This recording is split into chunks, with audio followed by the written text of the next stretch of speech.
हमारे देश में पहले कानून की आंखों पर पट्टी बंधी रहती थी। सवाल उठाने वाले तो कभी वंदे मातरम पर भी सवाल उठाते हैं, राम मंदिर बनता है 500 वर्षों के बाद, उस पर भी सवाल उठाते हैं। सोनिया अख्तर बांग्लादेश से वैलिड पासपोर्ट वीजा के द्वारा यहाँ आई। हमने मुस्लिम मैरिज एक्ट के तहत केस डाला यहाँ की अदालत में।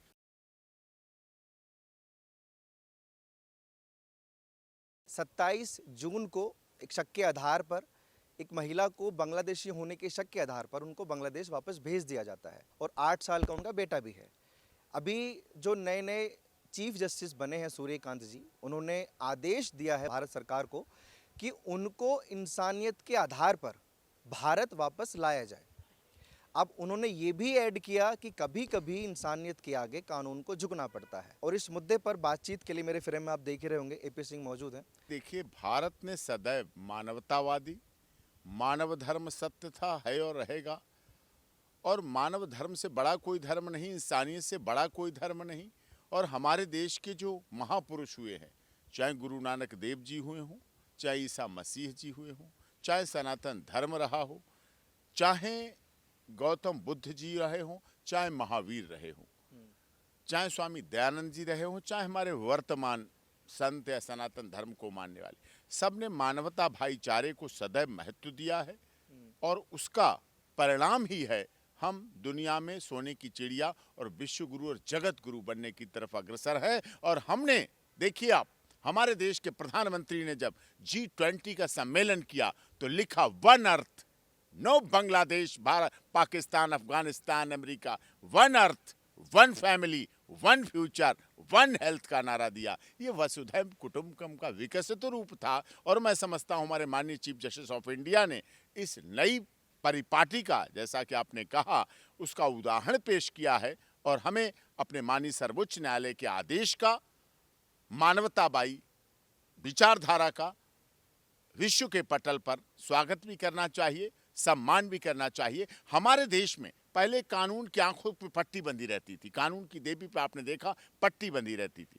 हमारी याचिका पर कानून की देवी की आंखों से पट्टी हटी, हाथ में तलवार रहती थी कि काट देंगे। कानून का मतलब काट देना था। हमने कहा नहीं, काट देना, मार देना, मिटा देना कभी नहीं हो सकता। कानून की देवी के हाथ में संविधान दिया गया और आंखों से पट्टी खोल दी गई। और उसी का परिणाम है हमारे देश के माननीय चीफ जस्टिस ऑफ इंडिया ने उस स्थिति को देखा, उसकी गर्भावस्था को देखा और उसे वापस बुलाने का आदेश दिया। लेकिन अभी जो सवाल खड़े होंगे कि वो विदेशी महिला हैं और ऐसे कितने विदेशी घुसपैठी इस देश में मौजूद हैं जो बड़े लाचार भी हैं, बड़े गरीब हैं, बेबस हैं, तो फिर उनके इंतजामात भी कीजिए। ये भावना तो देखनी पड़ेगी। पीछे की बात करें तो सोनिया गांधी भी विदेश से आई। सवाल उठाने वाले तो सब पर सवाल उठाते हैं।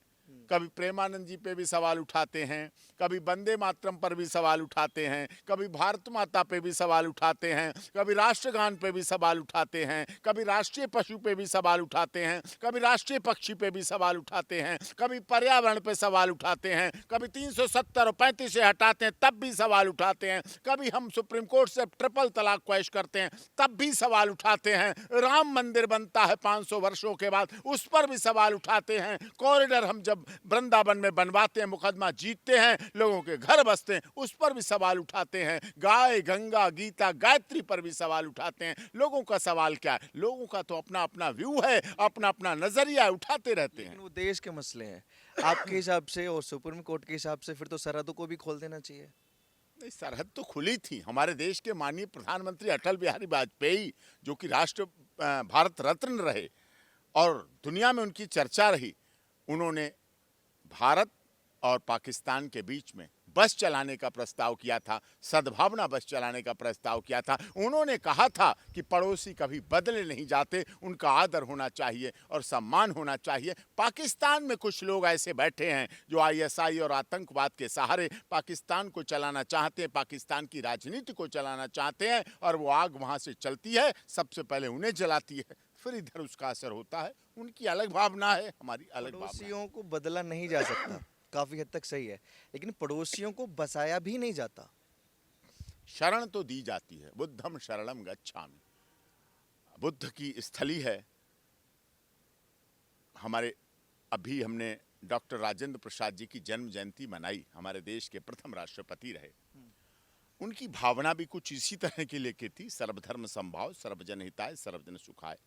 आपने देखा हमारे देश में हिंदू मुस्लिम एकता अखंडता के लिए सदैव सब लोगों ने संघर्ष किया और इसी का परिणाम था कि जब बांग्लादेश में अशांति फैली और 15 साल की रहने वाली सरकार, मुजीबुर रहमान के परिवार की सरकार, शेख हसीना जी की सरकार, जब वहां अपदस्थ करने के लिए, चाहे वो अमेरिका पे भी इशारे पे हुआ, चाहे किसी के इशारे पर भी हुआ, कुछ लोगों ने जब षड्यंत्र रचा, वहां सामाजिक स्थिति पैदा हुई, तो उसको जब उन पर आपत्ति आई तो ढाका से चलने वाला जहाज शेख हसीना का इस्लामाबाद नहीं गया, अफगानिस्तान नहीं गया, ईरान नहीं गया, इराक नहीं गया, जद्दा नहीं गया, सऊदी अरब नहीं गया, कुवैत नहीं गया। उनका जहाज सीधे नई दिल्ली उतरा और भारत की राजधानी में उतरा और उन्हें लगा कि हम यहाँ सुरक्षित हैं, हमें यहाँ सुरक्षा मिलेगी, क्योंकि भारत की नीति रही है सदैव बेटी बचाओ बेटी पढ़ाओ। हम केवल बोलते नहीं, हम केवल दीवारों पे नहीं लिखते, हम केवल अखबारों में नहीं छापते, हम केवल टीवी की स्क्रीन पे नहीं चलाते। अगर बेटी है तो भारत की बेटी है, चाहे वो दुनिया की बेटी हो, किसी देश की बेटी हो। बेटी का सम्मान भी होता है, बेटी का आदर भी होता है, बेटी को बचाते भी हैं, बेटी को पढ़ाते भी हैं, बेटी को लिखाते भी हैं, बेटी को बढ़ाते भी हैं। और पूरी दुनिया के सामने अपने देश की राष्ट्रपति द्रौपदी मुर्मू बनाकर आज रूस के जब राष्ट्रपति आते हैं, रूस जैसे बड़े देश के राजनयिक राष्ट्रपति आते हैं, तो उनसे शेक हैंड भी करती है। वो हमारे देश की बेटी होती है, भारत की तरफ से प्रतिरोध कर रही होती है। और पूरी दुनिया ने देखा जब हमने पाकिस्तान के हमलों का जवाब दिया, ऑपरेशन सिंदूर को कमांड करने वाली, ऑपरेशन सिंदूर को चलाने वाली हमारे देश की बेटी थी। और उसने दिखा दिया, दो बेटियों ने पूरे युद्ध स्थल को, पूरे युद्ध के मोर्चे को संभाल कर दिखा दिया और जीत कर दिखा दिया। अच्छा, इसमें कई सारे सवाल मेरे जहन में जो खड़े हो रहे हैं, जैसे केंद्र सरकार कह रही है कि बाकी मामले जो भी SIR को लेकर बातें चल रही हैं कि वो प्रभावित नहीं होंगे, लेकिन सुप्रीम कोर्ट ने जो लाइन ऐड की है कि इंसानियत के नाते कानून को झुकना पड़ता है। मान लीजिए कोई वकील आगे उठ के जो SIR के थ्रू निकाले जाएंगे, बांग्लादेशी हो गए या रोहिंग्या हो गए, उनमें से कोई वकील उनका पक्ष ले कि इस बिना पर, क्योंकि ये प्रेग्नेंट हैं या इनके पास खाने के वहाँ लाले पड़ जाएंगे, तो इनको भी यहाँ परमिशन मिलनी चाहिए, तो सुप्रीम कोर्ट वही एक्शन लेगा।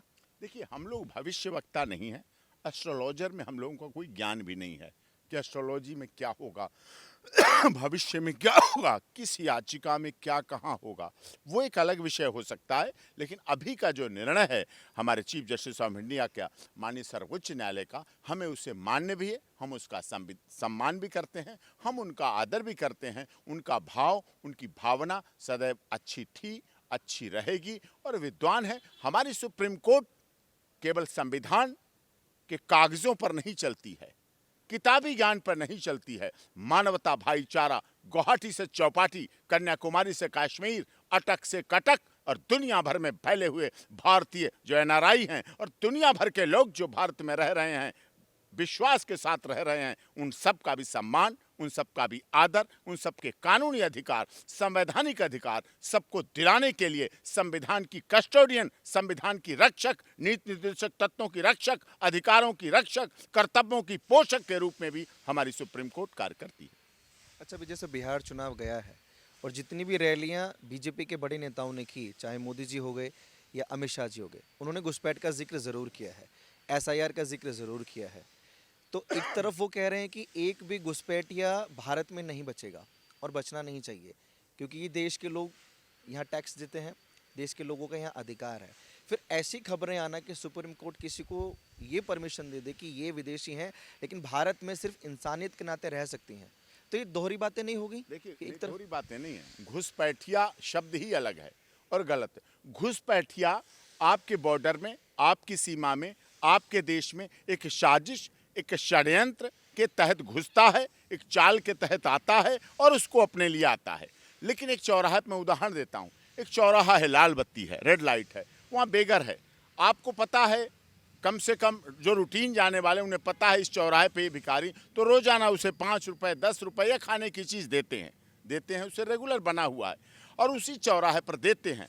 एक निकाल के रखा आपने देने के लिए 10 रुपए और कोई उसी 10 रुपए को छीन के ले जाता है, तो वो स्नैचिंग हो गई, वो लूटमार हो गई, वो हड़पना हो गया, वो धोखा हो गया। देना और छीन लेना यानी घुसपैठिया के साजिश और षड्यंत्र और धोखे के साथ रहना, जैसा कि पश्चिम बंगाल में बांग्लादेश के लोग कर रहे हैं, जैसा कि ममता बनर्जी परेशान है SIR से, जैसा लोग कर रहे हैं। साजिश और षड्यंत्र कहते हैं देश को अस्थिर करने के लिए, देश की एकता अखंडता को अस्थिर करने के लिए, देश की सामाजिक सद्भाव को खंडित करने के लिए, देश की शासन व्यवस्था को जब खंडित करने के लिए कोई व्यक्ति साजिश के तहत आता है तो निश्चित तौर पर उसका इलाज होना चाहिए। टूरिस्ट आता है, पर्यटक आता है और उसके साथ कोई ऐसी उसकी परिस्थितियां हो जाती हैं, वैवाहिक परिस्थितियां, प्रेगनेंसी की परिस्थितियां, जीवन की परिस्थितियां, शिक्षा की परिस्थितियां या उसकी जिंदगी जीने की, जहां आर्टिकल 72 अट्रैक्ट होता है वहां राष्ट्रपति, महामहिम राष्ट्रपति भी उसको बचाने के अधिकारी हैं और देश की सुप्रीम कोर्ट भी उसको इक्वल राइट देने के अधिकार है। ये तय कौन करता है कि किस उद्देश्य से वो आया है? क्योंकि मजबूरियां सबकी होती हैं। अगर कोई अपने देश को छोड़कर किसी दूसरे देश में घुसकर आया है तो कहीं ना कोई मजबूरी जरूर जुड़ी हुई है। तो तय कैसे करेंगे कि ये होता है? मैं बताता हूं। अभी 3000 किलो RDX श्रीनगर जम्मू से उधर से होते हुए फरीदाबाद पकड़ी गई। सोचिए आप, जिन हाथों में जो 10th के टॉपर थे, जो 12th के टॉपर थे, जो CPMT के टॉपर थे, जो MBBS MD टॉपर थे, जो मेडिकल कॉलेज के प्रोफेसर रहे, असिस्टेंट प्रोफेसर रहे, UPPCS ने प्रोफेसर उन्हें बनाया, जिनके आगे डॉक्टर लगा था, जिन हाथों में स्टेथोस्कोप होना चाहिए था, जिन हाथों में इंट्रावेनस इंजेक्शन होना चाहिए था, जिन हाथों में थर्मामीटर होना चाहिए था, उन हाथों में AK-47 रिवॉल्वर, गोली, बम और बारूद मिला। ये तय करता है आपकी इंटेंशन को, ये तय करता है आपकी मेलाफाइड इंटेंशन को। कभी आपने सोचा था कि डॉक्टर बनने के बाद जो जीवन देने के लिए भगवान होते हैं वो हैवान का रूप धर लेंगे? जो CA हैं, जो प्रोफेसर हैं, जो चार्टर्ड अकाउंटेंट हैं, जो इंजीनियर हैं, जो विश्वविद्यालय में पढ़ा रहे हैं, वो भी पढ़ाते पढ़ाते आतंकवादी बनाने लगेंगे, आतंकवादियों को पैदा करने के लिए। ये बेस है ऐसे लोगों के लिए। अच्छा, मुझे थोड़ा सा कंफ्यूजन यहाँ इसलिए हो रहा है, और जो भारत के लोग हैं वो बड़े भोले भाले लोग हैं। 2019-20 में CAA और NRC का बड़ा जिक्र हुआ था, जिसमें अमित शाह ने खुद बोला था कि भारतीय मुसलमानों पर तो असर नहीं पड़ेगा, लेकिन विदेशों में जो भारत से सटे हुए बॉर्डर हैं उनके मुस्लिम लोगों को हम नागरिकता नहीं देंगे CAA के तहत। तो अभी ये जो मामला है, उनको जो विदेशी महिला है, बांग्लादेशी हैं, वो भारत आ जाएंगी, रह जाएंगी, फिर उस बात का या खंडन होगा या फिर इस बात का खंडन होगा? लोग कैसे समझेंगे कि वो बात सही है, केंद्र सरकार की है, ये बात सही है कि हम लेकर आ जाएंगे, कोई दिक्कत नहीं है, और बाकी मामलों पर प्रभावित नहीं होंगे बाकी मामले? देखिए, घर में 10 सदस्य हैं, एक सदस्य को डेंगू हो गया, मलेरिया हो गया, नारियल पानी मिलता है 100 रुपए का, कीवी मिलता है 100 रुपए का एक। 10 सदस्य हैं, ज़रूरत किसको? डेंगू वाले को। तो डेंगू वाले को नारियल पानी पिलाया जाएगा कि 9 के 9 को पिलाया जाएगा? कीवी का फल उसको खिलाया जाएगा जिसके जीवन की बात है। अगर डेंगू 9 को हो जाए तब? 9 को हो जाए तो 9 को खिलाया जाएगा, तो थोड़ा थोड़ा दिया जाएगा। तो वो जो खिलाया जाएगा वो हिस्सा कहाँ से जाएगा? बाकी लोगों का, जो जिनका हिस्सा है उनके हिस्से में से। बांग्लादेश से तो कीवी नहीं आएगा। बांग्लादेश था किसका? पहले भारत का था। पाकिस्तान था किसका? शामिल कर लेते हैं, पहले शामिल हो ही जाएगा। बॉर्डर हटा देते हैं, शरत खत्म कर देते हैं। भारत चिंता क्यों करते हो? अभी पाक ऑक्युपाइड कश्मीर आएगा, उसके बाद पाकिस्तान का वो हिस्सा भी आएगा। पाकिस्तान अपने आप ही आगजनी मरा जा रहा। और जिस दिन अमित शाह जी की फाइल खुल गई और अमित शाह जी को टाइम मिल गया, उसी दिन पाक ऑक्युपाइड कश्मीर भारत में आ जाएगा। और बांग्लादेश में कुछ असामाजिक तो बांग्लादेश तो मिलने के लिए तैयार है। जब वहाँ की प्रधानमंत्री शेख हसीना जी भारत में हैं और रह रही हैं, अपने को सुरक्षित महसूस कर रही हैं, तो इससे बड़ी क्या बात होगी? इससे बड़ी क्या बांग्लादेश के लोगों की असभ्यता होगी, असंस्कृति होगी कि वहां के राष्ट्रपति और प्रधानमंत्री भवन में घुस करके एक महिला के, एक स्त्री के अंतर्वस्त्रों को, ब्रा, और कहते मुझे शर्म आ रही है, ब्रा और पैंटीज को लहराया गया। यूनाइटेड नेशंस ऑफ ऑर्गेनाइजेशंस की रिपोर्ट है, हजारों हिंदुओं को मारा गया, टारगेट करके मारा गया। क्यों मारा गया? उन इस्कॉन टेम्पल के पुजारी को मारा गया, उस इस्कॉन टेम्पल के संस्थापक को मारा गया, जिसने बांग्लादेश बसने के बाद लोगों के लिए रोटी, कपड़ा और मकान की व्यवस्था की, शेल्टर की व्यवस्था की। तो वहाँ असामाजिक तत्व तो हर जगह हैं, भारत में भी हैं, बांग्लादेश में भी, पाकिस्तान में भी। लेकिन अच्छे लोग हैं जो आदर भी करते हैं, सम्मान भी करते हैं। और अखंड भारत की परिकल्पना तो यही कहती है ये सब मिल जाना चाहिए। और एक समय आएगा, भारत आर्थिक नीति पर इतना ऊंचा हो चुका है, आज आपने देखा किस तरह से रूस के राष्ट्रपति का स्वागत हुआ, कितना जिंदा दिली के स्वागत हुआ। कोई हमारे देश का राष्ट्राध्यक्ष एयरपोर्ट पर लेने पहुंचता है, प्लेन से उतरते समय वहां के राष्ट्रपति पुतिन का स्वागत करता है, पूरी दुनिया देखती है, अमेरिका जल जाता है, बुन जाता है। आज वहां के अमेरिका के राष्ट्रपति को नींद नहीं आएगी। क्यों नींद नहीं आएगी? क्योंकि वो देख के दंग रहेगा किस तरह से हमारे देश के मंत्रिमंडल ने राष्ट्रपति भवन में 21 तोपों को सलामी दी, 21 तोपों का आदर दिया। राष्ट्रपति भवन ने खुले दिल से स्वागत किया और उसके बाद वहां महान स्वागत के साथ, महान नेता के भव्य स्वागत के साथ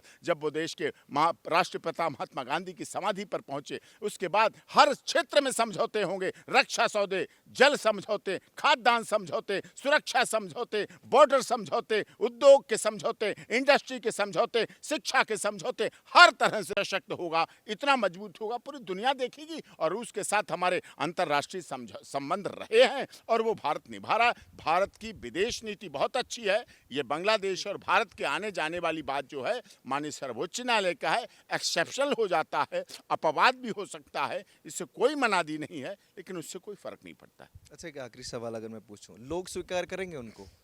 सुप्रीम कोर्ट ने तो आदेश दे दिया और केंद्र सरकार ला भी सकती है, लोग स्वीकार करेंगे इस चीज को? देखिए, लोग तो आज भी सोनिया गांधी को स्वीकार नहीं करते हैं, कह देते हैं ना विदेशी है, प्रधानमंत्री नहीं बनेगी। अरे सीमा वो हैदर नहीं को बनी, स्वीकार नहीं अरे करते वो हैं। नहीं बनी, उसका बेटा देश का प्रतिपक्ष का नेता है, सेकंड प्राइम मिनिस्टर की तरह कार्य कर रहा है। उसका पति राजीव गांधी कंप्यूटर तकनीक का जनक, पूरी दुनिया ने जाना। कौन स्वीकार करता है? कोई नहीं करता है, कोई करता है। सीमा को कोई अस्वीकार करता है, लेकिन सीमा को करोड़ों लोग स्वीकार करते हैं। सीमा सचिन मीना को स्वीकार करते हैं, उसके बच्चे को स्वीकार करते हैं, बुद्धम शरणम गच्छामि को स्वीकार करते हैं। ठीक है, बहुत शुक्रिया। एपी सिंह हमारे साथ मौजूद थे और सोनाली खातून, जिनके लिए आदेश सुप्रीम कोर्ट ने दिया है और कि इसमें उनको आपको और जोड़ दूं बीच में। जी जी इसी तरह का मामला बांग्लादेश का सोनिया अख्तर का आया था। हम नहीं लड़ा, वो सोनिया अख्तर बांग्लादेश की थी और वो भारत आई, हमारे राखी भी बांधी, भारत में रही। उसका पति भारतीय था और भारत से जाके वहाँ उसने शादी की, बच्चा भी पैदा हुआ था। और भारत की कोर्ट में मैंने केस डाला, यहाँ की अदालत में केस डाला। उसका पति छोड़ के आ गया, यहाँ दूसरी बीवी के साथ आ गया, वहाँ उसका निकाह हो चुका था, उससे बच्चा जन्म ले चुका था। अपने बेटे को लेके सोनिया अख्तर बांग्लादेश से वैलिड पासपोर्ट वीज़ा के द्वारा यहाँ आई। हमने मुस्लिम मैरिज एक्ट के तहत केस डाला यहाँ की अदालत में, 30,000। आप रास्ता दिखा रहे हैं कि जो आपको राखी बांध दे उसको भारतीयता बड़ी आसानी से मिल जाएगी। राखी छोटी मोटी चीज है, राखी छोटी चीज है, हल्के में आप ले रहे हो। राखी की लाइन लग लाज जाएगी अकबर वकील ने, साहब, लाइन।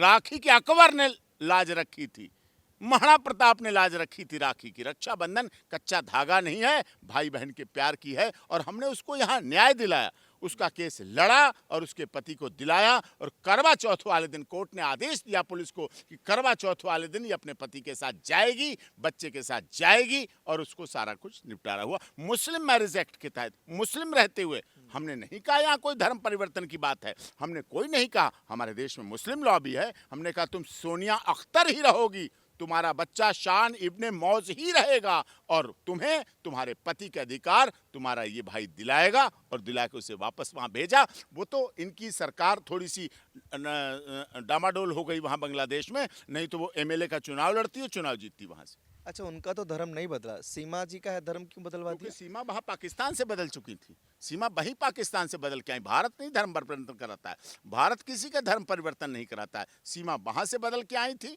तो उनको सुरक्षा संरक्षण वो हमने किया, वो करते रहेंगे। ठीक है, बहुत शुक्रिया। बाकी आप लोग भी अपनी राय प्लीज़ कमेंट बॉक्स में दीजिए कि चीफ जस्टिस सूर्यकांत ने जो फैसला लिया है कि सोनाली खातून जो विदेश पहुंचाई जा चुकी हैं 8 साल के बच्चे के साथ और अपनी प्रेग्नेंट हालत में, उनका वापस भारत लाया जाए, शायद विवाद बड़ा हो सकता है, वो मैंने स्टार्टिंग में भी बोला था। आप लोग अपनी राय कमेंट बॉक्स में रखिए और ऐसी खबरों के लिए आप देखते रहिए वो न्यूज़ हिंदी।